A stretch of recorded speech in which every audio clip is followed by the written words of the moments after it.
Welcome back to Michiana Main Lines. Today we're finally continuing and ending our Niles to South Bend slideshow that was presented by David Korkhouse to the Northern Indiana Railway Society back in November 2023. This will be part 6 and the final part, but we're still have a lot here to talk about on the MC connector primarily as we get into South Bend. So here looking at our map again that we've been using just to give you an idea of the bearings. Uh, if we look here, we see Niles was to the north. We've been gradually coming down into South Bend. We looked at Notre Dame. Now we're strictly covering the MC connector, which is the connection between the old Michigan Central and New York Central. We'll be looking at this area closely with some pictures and such. This came down and crossed the New York Central main line through South Bend uh, in the early years, and it actually joined up with Oliver's Yard down on the south side of South Bend, crossing the Grand Trunk. So we'll take a look at that. Here we're looking at where the MC connector came through the west side of South Bend.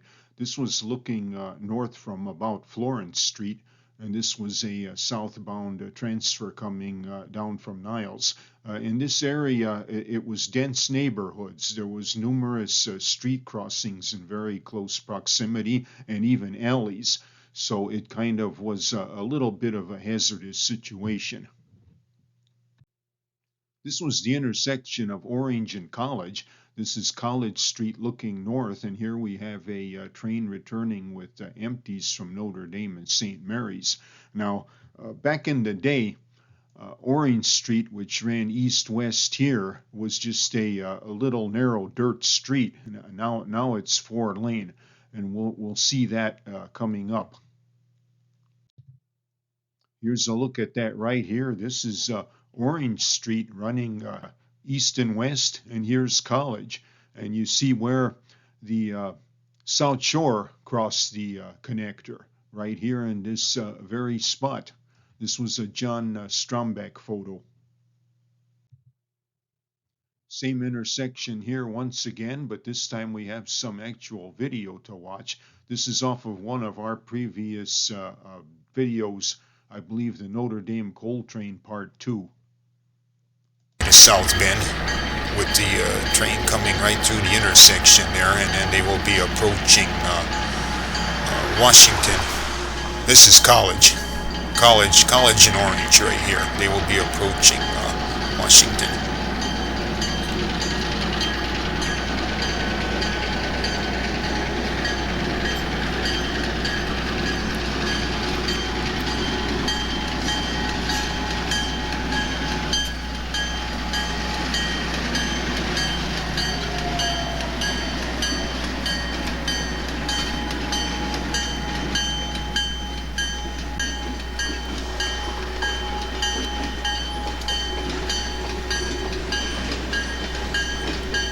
Brick building straight ahead was the Hurwitz Iron, the office where I worked for a while, when I was right next to the track. To the right was Adams Engineering, the blue building. They will be approaching Cherry Street, where the switch is located, which gets them back onto the main line.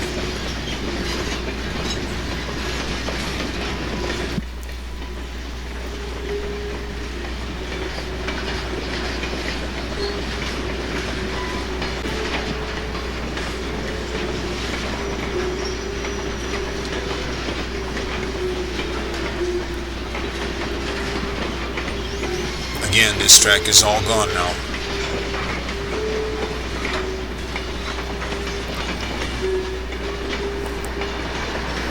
Hope you enjoyed this. Here we have a picture of that same general area again alongside College Street. This was a northbound coal train. Same location with the GP38. They used different size locomotives. The local was assigned. It kind of varied from period to period. And it was kind of difficult for them getting a full loaded coal train up to Notre Dame when they only had the switch engine. But today they have road diesel GP38. You see up over to the right, this was the Adams Engineering Complex. We're going to take a closer look at that. And also this intersection here, which was Washington. We have another shot coming up concerning that. Here's that same intersection again, Washington Street. This was a Victor Baird photo from 1953. A nice New York Central steam shot there. That was what the local most likely looked back at that time. And here is one of them. This was a northbound coal train. Adams Engineering to the left, crossing the Washington Street. That's Lawton Street over to the right that branches off. This was a bad day for them back in November of '87. And this train unfortunately didn't make it to Notre Dame with the coal. They suffered 2 derailments along the way, and only the locomotive ended up making it up to Notre Dame.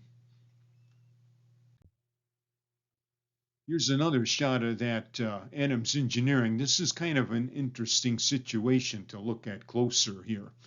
They had the track passing very close to their building. That was their visitor entrance, and you see their parking lot there in the foreground.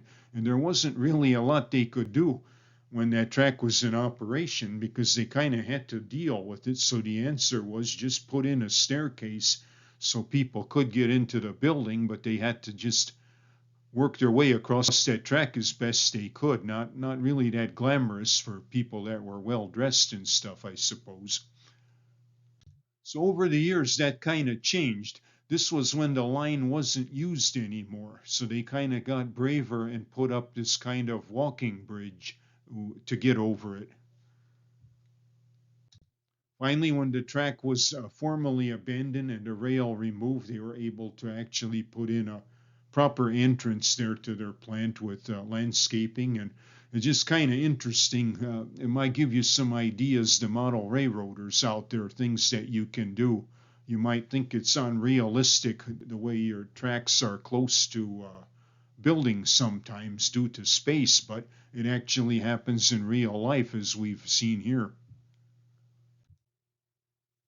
This is coming onto the main line. This would be what Conrail used to refer to as cherry switch, coming off of the MC connector after they went by the Adams Engineering and around the curve. And this was looking east toward what would be the elevation going through South Bend. That would be the Walnut Street viaduct right here. And it's interesting just to note that there were 4 tracks up there at that time. Nowadays, it's only the 2 mainline tracks. And of course, cherry switch here is long since removed since the MC connector no longer exists. This is an overview of that area there. And what we kind of see here is this would be looking north up here. Here's the NS main line nowadays, double track coming through town. And here is where that switch was at, cherry switch. And you can still kind of see the grade here of the curve. That would be the MC connector then heading up toward Niles. And now, as we've mentioned before, the connector actually crossed this line back somewhere in this area, and we'll see a little bit of that in a bit here. Shot of the engineer of the transfer run between Niles and South Bend. Another look here up here on the elevation. That was South Bend Tower over to the right, also known as NX. So that would be kind of looking westward. The Cherry Street and the MC connector switch would be back farther down in this area. But that's kind of what the elevation started to shape up to look like back at that time, probably in the 70s. Another shot from up there, this time looking eastward. Union Station. We have kind of been looking in this area here on the connector on the west side of South Bend, where it crossed the South Shore line, and also where it joined up to the New York Central East-West Main Line. It crossed that main line here, but then it also went on to cross the Grand Trunk to reach Oliver's Yard and the New York Central on the south side. Here is where the MC connector used to cross the New York Central, where the uh, line joined up the main. This probably was a period sometime in the 60s, just before it was removed, the diamond. But here is that curve we've just been talking about, where the line joined the main. This is that picture we seen where it joined up, and you can see how it came across. There was even half of a Y's here to join up, and then this of course went down to Ford Street, and we'll see that picture next, where then it crossed the Grand Trunk to reach Oliver Yard. Here's a look at that crossing on the south side. This is the connector crossing the Grand Trunk line and then joining up eventually to the Oliver's Yard and the Nipsko or Kankakee branch. Here's a look at that train that would be heading up to the MC connector, but this was down at Semple and Olive, which is now an overpass. This is where the line would then connect to the Nipsko or Kankakee branch, which ran southward out of town through North Liberty and Walkerton and southwestward eventually through Wheatfield and into Illinois. This was a very dangerous intersection. Here we're looking south, and here would be Semple Street coming east-west through here. This is Olive north and south. And so that again is the Kankakee belt, also used by the local. The tracks we see here would be the Grand Trunk main line, and also the NJI&I had a track back in here, which went southwestward. So as you can well imagine, this intersection was a nightmare, particularly during drive times in the morning and in the late afternoon, and when a train went by. I mean, it was just almost impossible. They couldn't put a traffic light up here because of the proximity of all of the tracks, and I mean, you can well imagine with this thing just being jammed with cars. Semple was very busy. Trying to make a left-hand turn, say here out of Olive, was just forget it. The only time you could do that would be off hours or in the middle of the night if you were coming back from a drive-in movie or something. Then you could do whatever you wanted here.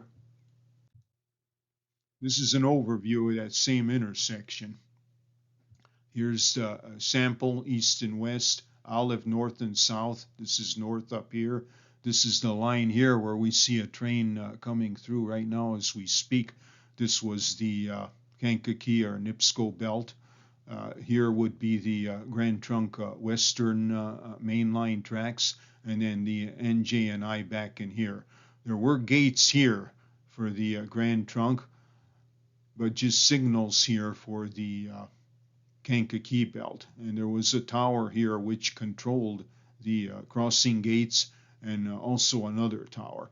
This is also interesting to note, especially for the people that are from this area or live here now. You also see superimposed what the current roundabout looks like.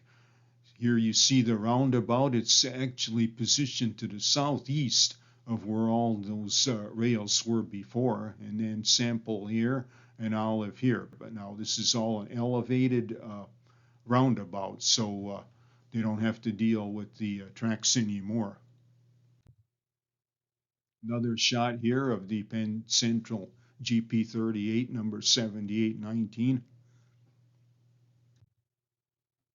Here's just kind of a look at the blocking. This was a slide that David included, how Conrail blocked their freight and their trains. I think we talked a little bit before. You see these train symbols here. They had a real neat train symbol system where it was really easy to decipher it went by the yards.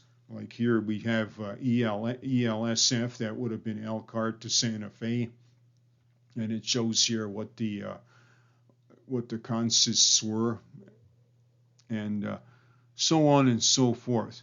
ELBH was EL Burns Harbor, car for Portage and Burns Harbor. So that was interesting the way Conrail did it.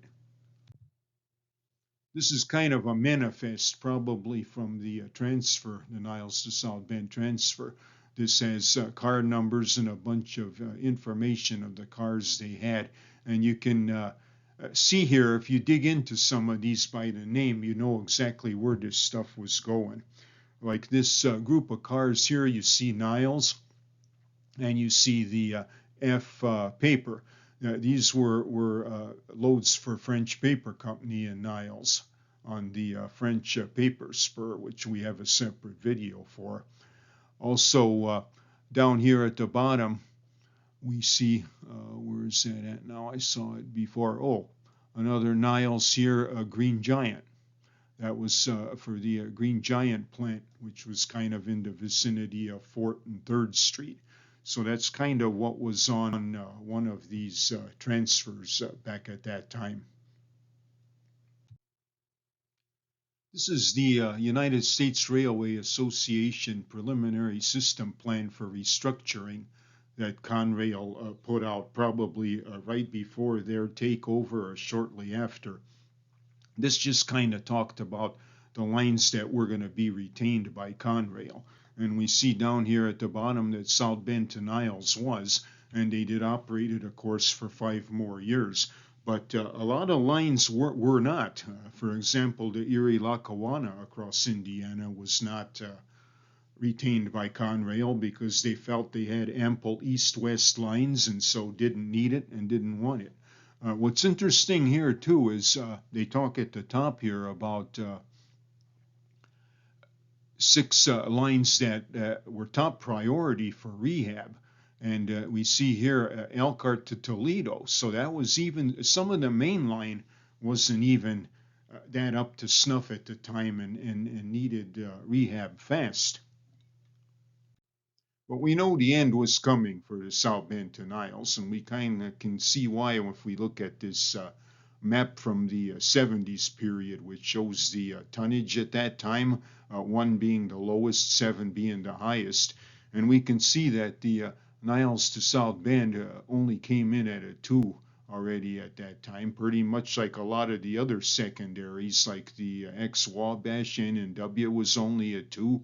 They don't have numbers on the NJI&I south of town or the Penn Central, but we can pretty much interpolate that those either had to be a 2 or possibly even 1s. What's interesting, though, on this map is if we look at the old NIPSCO secondary or Kankakee branch that we talked about coming southwest out of town, that was actually rated as a 4 all the way through Walkerton, which is the same as what the Grand Trunk was at that time.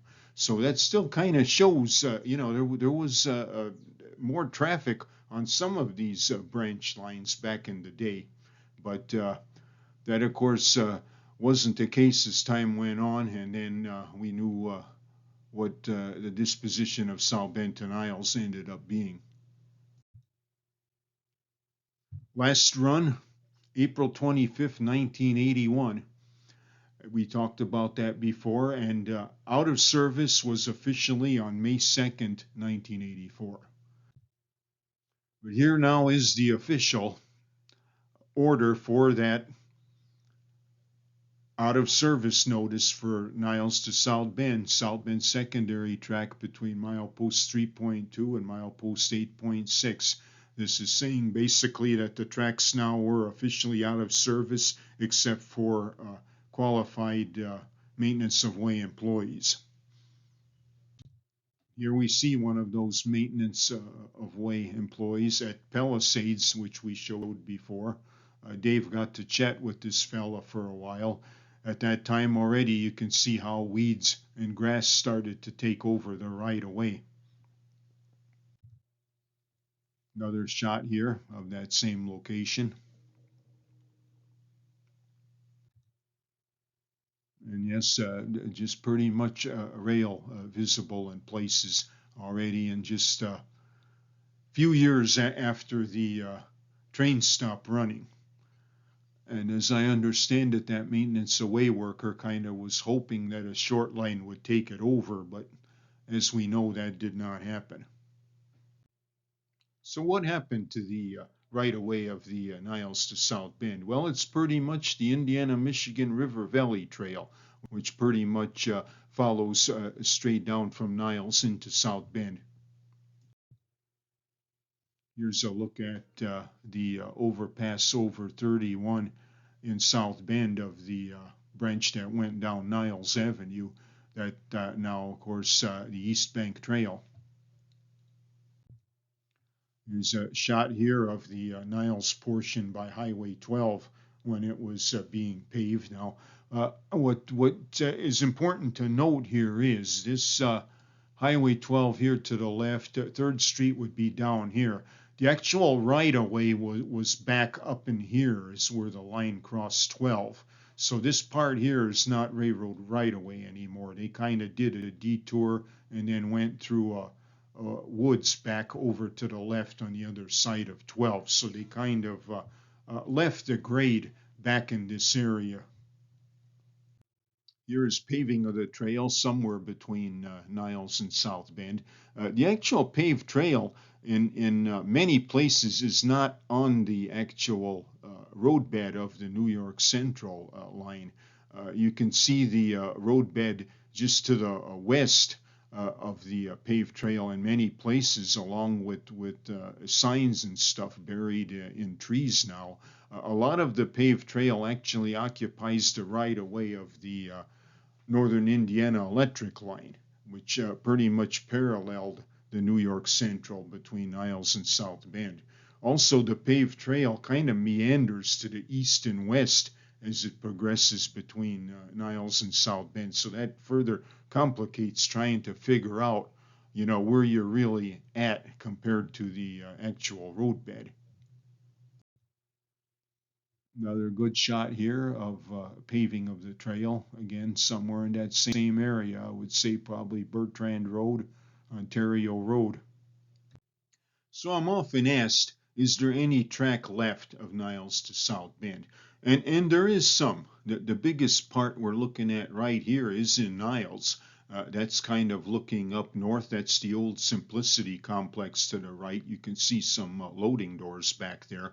And that's some track that is still there. In fact, on the NS system map, it still shows that little appendage, which pretty much is this track, I guess, in case anybody would ever want rail service in one of those complexes. So that's a pretty good hunk of track.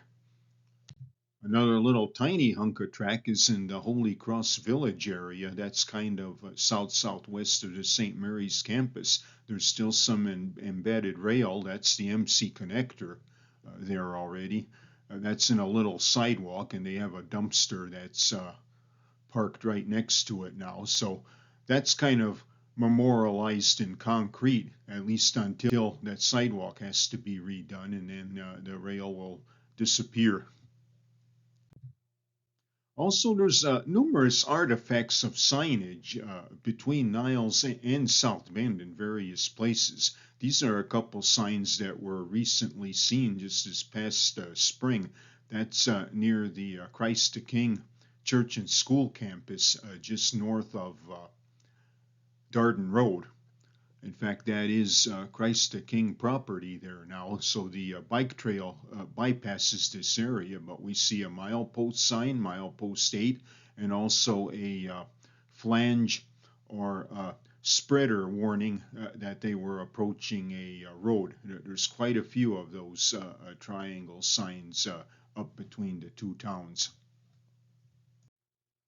Okay, so now we're going to do a little bit of speculation. As we know that the hunk of the line between Niles and South Bend is what was done away with, and then the trains to Notre Dame were reached out of South Bend utilizing the MC connector. But it's interesting to look at this old abandonment map. We've talked about this before in another video. This was probably from the early 80s. And here we see the entire MC connector. The black part's pretty much the Michigan Central part. This hatched part's pretty much the New York Central. And at this time, this hatched part was listed as Category 1, which meant that they anticipated they were going to abandon it. So it kind of looked like at this point that if they kept any of the Niles to South Bend at all, they would have been coming in out of Niles. But as we know, they didn't do that.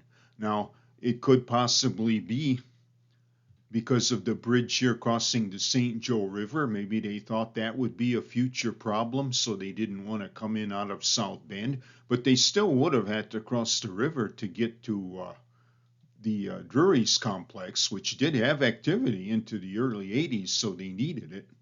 And as we know, they ended up keeping the connection out of South Bend, so they must have determined that just saving this a little amount of track really didn't make any sense, because they probably would have had to keep the track to at least Lincoln Way to have a yard lead to get into the Drury's complex. So that's just something interesting to ponder. And also you have to speculate, what if a short line had got this whole kit and caboodle earlier, like say in the late 70s? You know, maybe they would have been operating, hauling coal to Notre Dame for another 10 years, you know, rather than the transload that Conrail did in the late 90s or so when they worked out the agreement with Notre Dame. So just something interesting to think about. But as we know, you know, history is history, and we know how it actually turned out now. As far as these important dates to remember, just remember that the main hunk of the line from Niles right straight down to South Bend was pretty much considered a Michigan Central line. The MC connector was split between the Michigan Central and the New York Central. And then in the later years, of course, everything became New York Central, then Penn Central, then Conrail, then finally Norfolk Southern for the connector part. And last run on the South Bend branch, 1981, and then we just saw here a few minutes ago on the out of service notice was in 1984. Now, as far as the official abandonment for that hunk in the middle, some of the literature shows it as 1992, and I know a lot of the rail there wasn't removed till probably closer around that date. And now we know the north part into the French paper mill, that disappeared about 2000, and then finally the MC connector was officially abandoned in the 2010s under NS, but that was by way of adverse abandonment or forced abandonment. Again, thanks so much to David Korkhouse for letting us use this pictures and maps and history. So we were allowed to redo this over. We did add some of our own stuff, but most of this was David Korkhouse, so we can't overemphasize how grateful we are to him, but also all these many other people. Tom Burke with proper spelling at the top, David Phillips, Doc Bachman, Dan Lewacki, Tom Burke, Dan Schmidt, Tom Capshire, Sandy Goodrick, Lou Ragg, George Elwood, Kyle Korkhouse, and the Niles crew base, and also John and Jeff Stromback on a few of the pictures that I used. Again, so much help was given, if not in pictures, just information and knowledge of the way things worked back then. We hope you've enjoyed this presentation. If you're particularly interested in Niles to South Bend, there's several videos on the channel, primarily of the Conrail years of operation, but also several history videos, and a few more are still planned. So make sure you check all that out. Again, like, subscribe, tell other fans about the channel, and we'll see you trackside.